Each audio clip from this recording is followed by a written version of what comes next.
अस्सलाम वालेकुम और खुशामदीद प्यारे बच्चों। आज की मेरी वीडियो है 10वीं जमात का lesson the two great musicians की तशरीह। तो प्यारे बच्चों चलिए देखते हैं इस तशरीह क्या होती है। आप अपनी किताबें अपने सामने रखकर इसकी तशरीह पर गौर करें। सबसे पहले है यहाँ पर प्री रीडिंग एक्टिविटी यानी क़ब्ल अज़ मुताला सरगर्मी। Look at the picture given above. यहाँ पर हमें ऊपर दी गई तस्वीर को देखना है। Have you attended such a programme? क्या आपने कभी इस तरह का प्रोग्राम देखा है? Who is your favourite musician और सिंगर? आपका पसंदीदा मौसीकार या ग्लोकार कौन है? Why do you like her और हिम? आप उन्हें क्यों पसंद करते हैं? Which is your favourite song? आपका पसंदीदा गाना कौन सा है? Some people like classical music and some people like music. कुछ लोग क्लासिकी मौसीकी पसंद करते हैं और कुछ लोग हल्की मौसीकी पसंद करते हैं।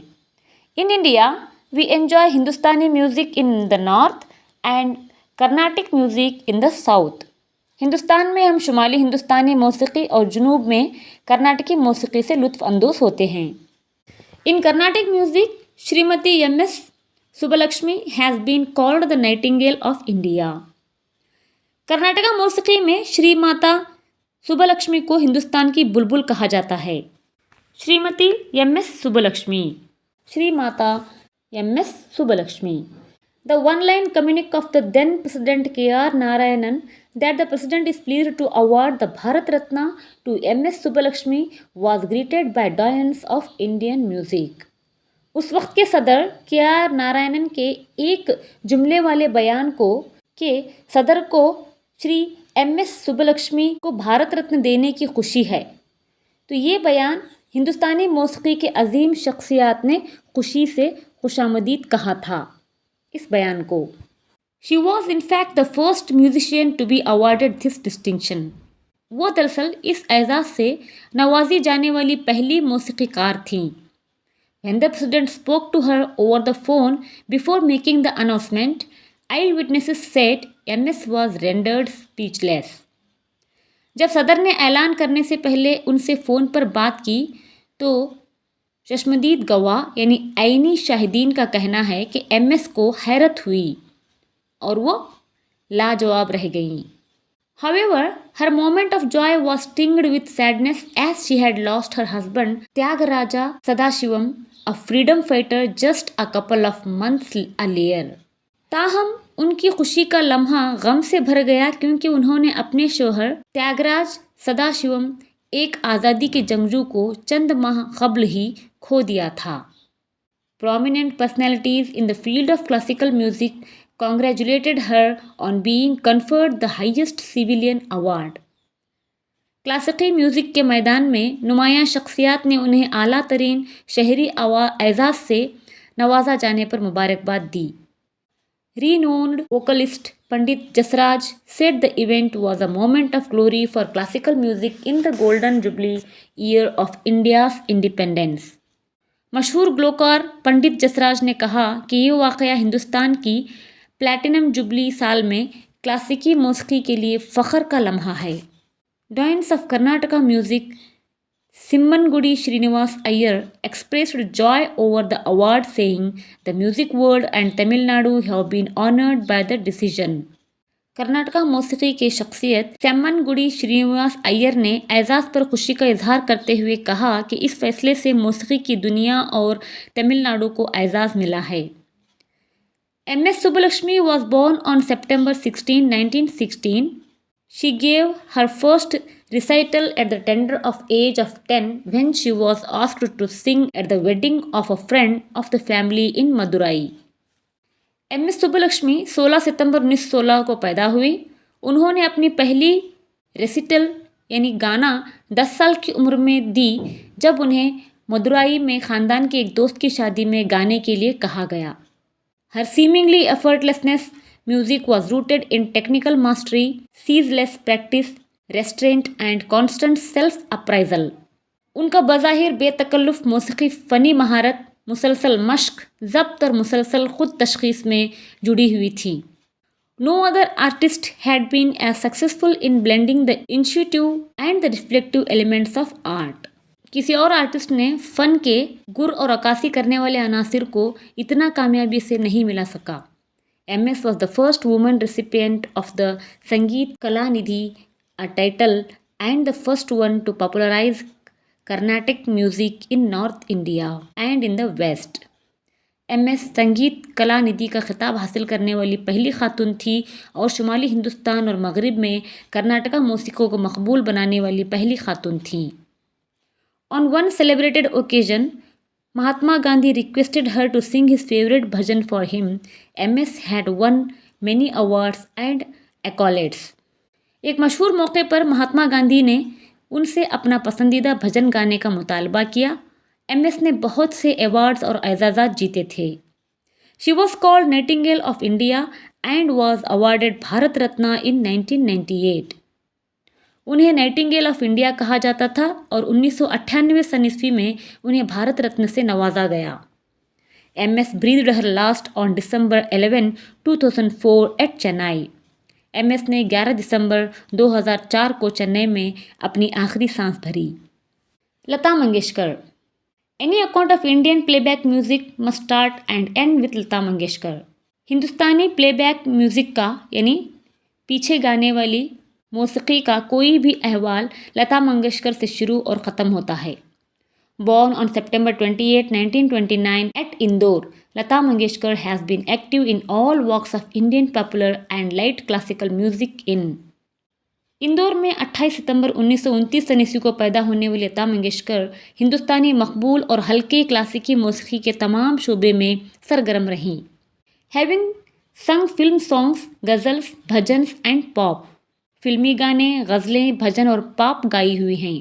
She is the supreme voice of popular Indian music and Indian institution. वो हिंदुस्तानी मौसीक़ी की आला आवाज़ और हिंदुस्तान की एक इदारा हैं। The Guinness Book of Records listed her as the most recorded artist in the world with not less than 30,000 solo, duet and chorus backed songs recorded in 20 Indian languages between 1948 and 1987. Today the number might have reached above 40,000. Guinness Book of records ने उन्हें दुनिया में सबसे ज़्यादा record शुदा artist के तौर पर दर्ज किया है, जिसने 1948 और 1927 सन ईस्वी के दरमियान 20 हिंदुस्तानी ज़बानों में 30,000 से कम नहीं बल्कि एक दूसरे और कोरस बेकड़ गाने रिकॉर्ड नहीं किए। आज तक ये तादाद 40,000 से तजावुज़ कर चुकी होगी। Dinanath Mangeshkar, her father owned a theatrical company and was a reputed classical singer. उनके वालिद दीनानाथ मंगेशकर एक थिएटर कंपनी के मालिक थे और एक मारूफ क्लासिकी गलोकार थे। He gave her singing lessons from around the age of 5। उन्होंने 5 साल की उम्र से ही उन्हें गाने की तालीम दी। Her God-given musical gifts meant that she could master the vocal experiences effortlessly on first pass, and from early on she was recognized as being a highly gifted singer. उनकी खुदा की दी हुई मौसीक़ी के सलाहियतों का मतलब था कि वो आसानी से पहली बार और इब्तदाई तौर पर आला दर्जे की गलोकार के तौर पर तस्लीम की जाती थीं। However, when her father died in 1942, the onus of being the breadwinner of the family fell on Lata. ताहम जब 1942 सन ईस्वी में उनके वालिद का इंतकाल हो गया तो ख़ानदान की कफ़ालत का बोझ लता मंगेशकर पर पड़ गया। Between 1942 and 1948, she acted in as many as 8 films in Hindi and Marathi to take care of the family's economic problems. 1942 और 1948 सन ईस्वी के दरमियान उन्होंने ख़ानदान के माशी मुश्किलात को दूर करने के लिए हिंदी और मराठी में 8 फिल्मों में काम किया। The main Hindi film in which she gave playback was आपकी सेवा में 1947। पहली हिंदी फिल्म जिसमें उन्होंने पहले बार गाना गाया वो आपकी सेवा में 1947 सन ईस्वी में थी। But her singing went unnoticed, लेकिन उनका गाना नज़रअंदाज हो गया। When Lata entered the film industry, heavier voices like Noor Jahan, Shamshad Begum and Zohra Bai Ambaliwali ruled the industry. जब लता ने फिल्म इंडस्ट्री में कदम रखा तो नूर जहां, शमशाद बेगम और जोहरा भी अम्बालेवाली जैसी भारी आवाज़ें सनत पर राज करती थीं। Ironically, Lata was even rejected for Shaheed 1948 by producer yes Mukherjee who complained that her voice was too thin। तंज की बात यह है कि शहीद फिल्म 1948 के लिए प्रोड्यूसर सर यस मुखर्जी ने भी उन्हें मुस्तरद कर दिया था कि जिन्होंने शिकायत की थी कि उनकी आवाज़ बहुत पतली है। गुलाम Haider unable to use her in शहीद gave Lata her breakthrough song with दिल तोड़ा from मजबूर 1948। ताहम गुलाम हैदर ने लता को उनकी ब्रेक दिल तोड़ा फिल्म मजबूर 1948 से दिया, जिसे उन्होंने शहीद में इस्तेमाल करने से खासिर रहे। 1949 saw the release of 4 films बरसात, अंदाज, दुलारी एंड महल। 1949 ईस्वी में 4 फिल्में बरसात, अंदाज, दुलारी और महल रिलीज हुई। The songs of all 4 films were runaway hits, particularly आएगा आने वाला फ्रॉम महल। इन चारों फिल्मों के गाने खास तौर पर महल का आएगा आने वाला बहुत मकबूल हुए। By 1950 the Lata wave had changed the industry thanks to her high pitched voice।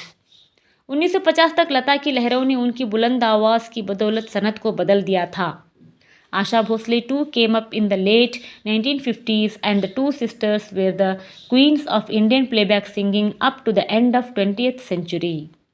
1950 के आखिर और 20वीं सदी के आखिर तक आशा भोसले भी सामने आई और दोनों बहनें 20वीं सदी के आखिर तक हिंदुस्तानी प्लेबैक गायकी की मलिका रहीं। The phenomenal success made Lata the most powerful women in the film industry. इस गैर मामूली कामयाबी ने लता को फिल्मी सनत ने सबसे बेहतर खातून बना दिया। Lata sang under the direction of all the top music composers and with all the top playback singers of the day. Lata ने तमाम आला मौसीकीकारों की हिदायत में और उस वक्त के तमाम आला प्लेबैक ग्लोकारों के साथ गाया।